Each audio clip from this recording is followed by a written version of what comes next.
Hello, everyone. My guest today is Soeren Stamer. He's the CEO and co-founder of CoreMedia and the recipient of the German Fairness Prize of 2009. He's also co-editor of Enterprise 2.0, The Art of Letting Go. He's married and a father of four. Soeren, are you ready to take us to the top? Absolutely. All right, you have your hands in everything. Family life, book deals, software. Tell us about CoreMedia. What do you do and how do you make money? So CoreMedia does actually help brands to create online flagship stores. So they take their existing online stores and we turn them into flagship stores that integrate the brand experience and the shopping experience. Flagship store? Yeah, and the idea is nowadays when you go to any bigger city, the stores you see in the main road are the iconic stores. Like there's an Apple.com, there's an Apple store. Right? It's not basically just Best Buy. Apple basically figured out that it's much better to have the direct relationship to the customer. And the same happens online. So when you look at Apple.com, it is an iconic store. And it's not basically just the brand side and you have a store at Apple.com like in 2013. So what brands these days need is they need an integrated brand side plus online store. And we call that an online flagship store. Got it. So you're helping folks create that online flagship store. You're making it more robust from a technology perspective and it presents better to consumers to really create a brand feeling. Yeah, you need to be iconic, right? You can't look like the same as any other brand. And especially our customers in the luxury and fashion industry, they want to create these iconic experiences because they want to sell you something on your mobile phone that costs 20,000 euros. So $20,000 deal on a phone, to create that need that you want to buy it, it has to be a flawless experience. And it can't look like any other store. So it has to be, the brand itself that you feel. And that's what we do. So we work with brands like Salvatore Ferragamo or brands like Yoox Net-a-Porter that run, I think they are the global market leader for luxury brands online. So they run 40 different brand stores for Armani, Valentino, Diesel, and many others. And they also run Net-a-Porter, Yoox, and some other of these big online retail destinations where you can buy more than 1 million luxury products. And we learned a lot from those guys. The truth is, we believe that is relevant for all the other B2B brands and retailers as well. And Soeren, give me more of the backstory here. First off, business model. How do you make money? Is it a pure SaaS play or what? Yeah, we have a SaaS play, but we also see that the high end, they want to have more control over the technology. So we also enable them to run it in their own private cloud. So you do like an on-prem installation? We can provide that, yeah. So they get the Docker images and they can run them in their own environment. Okay. What percentage of your total revenue would you say is a pure play SaaS model? On the cloud, right now, maybe 10%. So we're just moving there. So the big ones, we're hesitant. That's changing actually the last 12 months. So we see more momentum to move to the cloud. So explain that more to me. The 90% that's not SaaS, how are they paying currently? They're on annual site maintenance contract kind of things with SLAs? They are on contracts, usually term-based contracts is like the standard model now. They pay a fee for usually a yearly fee. Deals usually are signed up for 3 years because they really invest into this platform, so they don't want the price to go up quickly, and we want them to be committed as well. So a yearly fee that is based on the performance of their site. Like how many brands, how many countries. So quite a few of the brands have something like 140 different countries that they address, like 20 to 80 different languages. And on average, just so we can get a sense of size, I mean, are we talking brands paying you on average $100,000 a month or $100,000 a year or 10 million a year? Generally, where are you falling in terms of average price point? Yeah, the lowest point is above 100,000 a year. But we have customers with more than 1 million. Okay. So would you say a fair average is something like 500 or 600? Yeah, it's more like 450 to 500. Yeah. Annually? Yeah. Okay. Now give me more of the backstory. This is the fun part. When did you launch the company and why? So that's the funny part. Yeah, we launched the company in 1996. 96? So that was the year I was born, Soeren. Well, there was a year I basically was still in college. I'm just kidding. I was 89, but still, that's a long time ago. Right. Yeah, we ran we're the first ones here to say, hey, we can do content management. It was the old days. Netscape was there and stuff. But we were very German. We were very small. We bootstrapped the company. We didn't put much venture capital. Are you still bootstrapped? No, we had the first financing in 2000, in April 2000, right after the big bubble was like, That's an impressive time to raise, considering everything just crashed. Yes, the Nasdaq was great. It was I think 30 times revenue of the next fiscal year that we projected was the valuation, and we didn't have any strings attached, so there was no contract. We just basically got the money, and here are the shares. That's it. So did you get it before everything crashed? Yeah, we actually 2000, 2001, 2002, we were our best years. The growth rate 120, 100, 150%. So like what were you at? What were you at scale wise in 2000? Like, are you talking like 10 million a year, or where were you at? So we were at that point like 2 million a year, and we grew it like pretty quickly to 6 million in the next years. Okay. Then 2003 was tough for us because with our customers at that point in time were the big telco companies like Vodafone in Europe and SoftBank, Japan, T-Mobile, and they had to cut down costs because of the cost because of the UMTS licenses. So the 3G licenses were so expensive that they started to cut costs.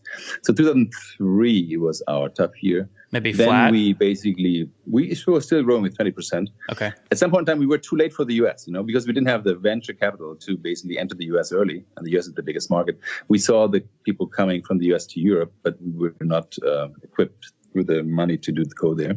So we looked for a new attitude, new way to approach the US market. And what we figured out was the last 3 years that e-commerce sites is the way to go. So we have a very powerful content management platform, but the e-commerce platforms from IBM, Salesforce, and SAP, they are pretty bad at experience management. So they basically give you the transactional capabilities to sell stuff and pay for it, but they really don't look good. Oh, and it's a horrible. That's where they look like some guy that's been sleeping for 8 days and wakes up disheveled and tries to go to the Oscars. He doesn't fit in.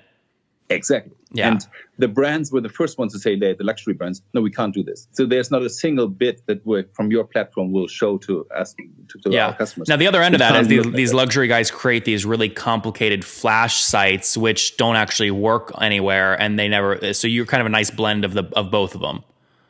Yes, this happens now. That basically the brand side started, the marketing people have this nice side and the commerce people have this transactional side. Functional, but we want to have an integrated one. It's kind of like one of our clients. They have 100 million visitors on their brand sites, but only 20 million make it to the store. So why do you leave 80 million just walking by your store window and then never coming into the store? Yeah. And we help them to get all the 100 million into the store and make it very seamless to buy something. That's very cool. So continue the revenue story there. What were you able to scale to with this additional e-commerce play, say in 2010? So the e-commerce play came later, right? In between, we had a DRM play, actually. We were the global market leader for mobile DRM. That was 2006, 2010. The DRM, the commerce play was the last 3 years. Okay. So what are you at generally today then?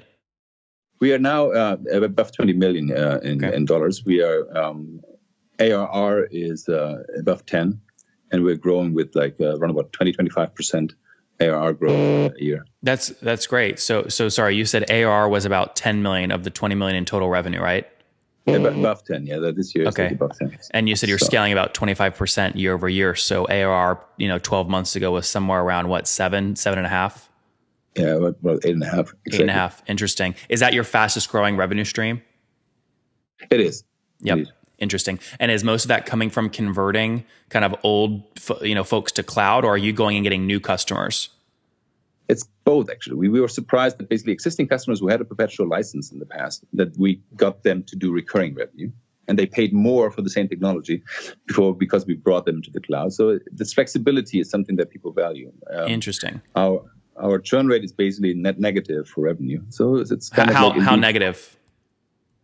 We basically, with the former customers, was minus 8%. So we grow our revenue base with the existing customers. That's impressive, right? So the expansion you drive on your current base makes up by more than 8% the lost revenue from all your customers.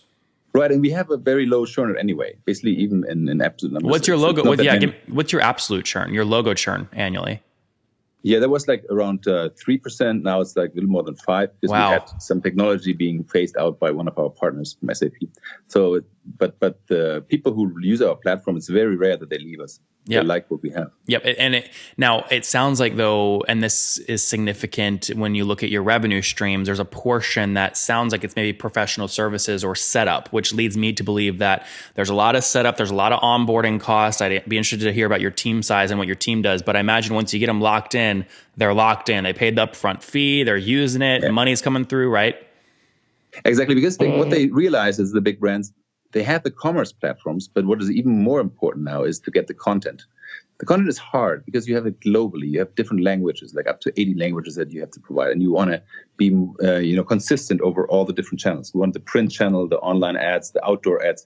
Everything has to be consistent, has to be fresh, and that's harder and harder because you have more and more channels that you want to address. So the customers that use our platform, they kind of like innovate with it, doing new things they haven't planned in the first place. So it becomes like an integral part of their infrastructure to basically be able to innovate quickly. And that's also the reason why we as a small company basically are succeeding. How many team members do you have, Soeren? Pardon? How many are on your team? Like 170. Okay, 100. Okay, so small, but not really small. Yeah, but still small, kind of compared with Adobe and the big ones. Yeah. But we basically are the agile ones that help customers to be very agile and to create new stuff. So innovators love us, and the people who are in the high end who have basically very, very precise requirements. It has to be unique. It has to be iconic. They love us too. But then, the German government is our customers because they build huge infrastructures to do all this digital, like stuff for voters and for the German army. So it's not that this is just relevant for brands. The truth is, long term, I believe every company has to communicate more and need better understanding of content and the ability to communicate in different channels, different countries, different languages, different devices. So it's a very generic topic that will be bigger and bigger in the long run. So 96 to 2000, you bootstrap, you do your first fundraise in that general time frame. What are you at today in terms of total funding? Less than 10 million. Okay, that's good. Okay, so you're still running pretty efficient. Are you cash flow positive at this point or no? We financed since 2001. We basically financed ourselves. Yeah. Well, hold on. Explain to me how that works. So if you raise a bunch of capital, unless that money is all sitting in the bank, you had to have some years where you were cash flow negative. Yeah, the 2000, 2001, 2002. And then from then on, we were pretty much positive. Okay. There were some crises in between, and right now with the switch of the model to recurring revenue, we had a dip. But overall, it's kind of like a pretty solid self-financed business. Well, you've pivoted a bunch too, as well. Why in those moments where you go to the DRP, to an e-commerce solution, why did you make the decision to keep pivoting versus sell the thing to somebody else as it is and then launch a new company as a DRP or launch a new company as an e-commerce play? That's an interesting question because the e-commerce plays, there are so many, right? And we saw that the value we bring to the table is we basically go to a customer and say, well, you have Salesforce, wonderful. Just add our stuff, and basically we leverage the Salesforce installations. We don't have to replace it. We don't have to rip and replace. Because like competing with Salesforce, IBM, and SAP, that's a tough game. Yeah. But basically going on top of them, basically making their customers even happier, that's a very attractive one. Because we are the market leader. We have Luxottica, for example, the Oakley, Ray-Ban, all these different glasses brands. We have Office Depot, and so it's like a lot of different vendors who already had invested a lot in the commerce. Soeren, do you sell sales data to PE firms as they're analyzing investing in some of these companies because they're public? No, we don't sell nothing at all. I imagine you've had that temptation before. No, we actually, I believe that basically the opposite is true. When you are come on, brand, Soeren, I am sure you've had. When you are a premium brand, you basically want to be the digital butler. You want to be the trusted partner. So I think there will be a big shift, and Apple is playing this game well. They are the building trust, and now they want to manage your health data. And I think that's the big one, actually, compared with Google and Facebook. So I think we will see high-end brands who will be digital butlers. All right. Completely trust. And if not, they will out of the game. We'll see. Yeah. Last few questions here because we're out of time. How many customers are you at today? Like 100, 120. 120-ish. Okay, and your team, where are you guys all based? Here in Hamburg, in the UK, in Washington, and San Francisco. Okay, Washington, D.C.? Yeah. Okay, got it. And last few economics question. What are you spending to acquire a customer, fully weighted? I don't have the average number here, but it's because the big customers can be expensive, can be 2-year sales cycle. So we spend like 50,000, can be. Yeah. Could be 50,000. Yeah, with the big ones, but we have like, proof of concepts, and partly they pay for it. That's not bad though, because you said your average ACV, you said earlier, is about 500 grand a year, which is, what is that, 40 grand a month? So if you're spending 50 grand to acquire them, you're getting paid back in a month or a month and a half. That's not bad. Yeah, it's part of this basically high-end game, right? You have to invest a lot. Interesting. But a 2-month payback period is actually really good. Why not be more aggressive with CAC? Do you feel like you could be more aggressive and get more customers, or no, there's nowhere you can spend more money? Yeah, that's a topic now with basically financing, that we indeed think about that. Basically be much more aggressive now that we have a model that works, and attack the US market with that. So we would need more money to be more aggressive in Asia and in the US. So how much are you raising right now? I can't disclose that. you are looking at it. You are absolutely looking at it though. Yes. Yeah, very good. Lifetime value. What do you assume lifetime value is for these folks?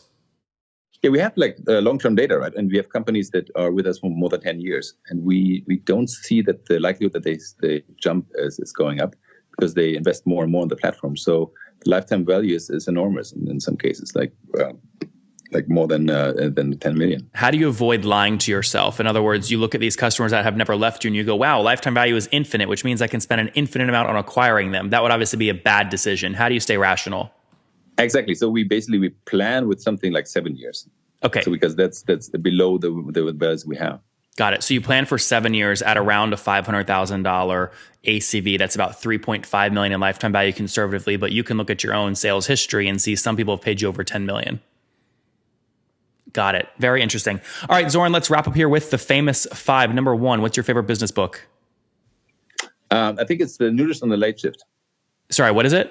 The Nudist on the Late Shift. I read that a long time ago. The Nudist on the what? Silicon Valley. Yeah. The Nudist on the Late Shift. On the Late Shift? Okay. Yeah, you should read it. It's good. Okay. Number 2, is there a CEO you're following or studying right now? Yeah, I think Elon Musk is basically defining our time. Right? Yep. Number 3, what's your favorite online tool for building a business?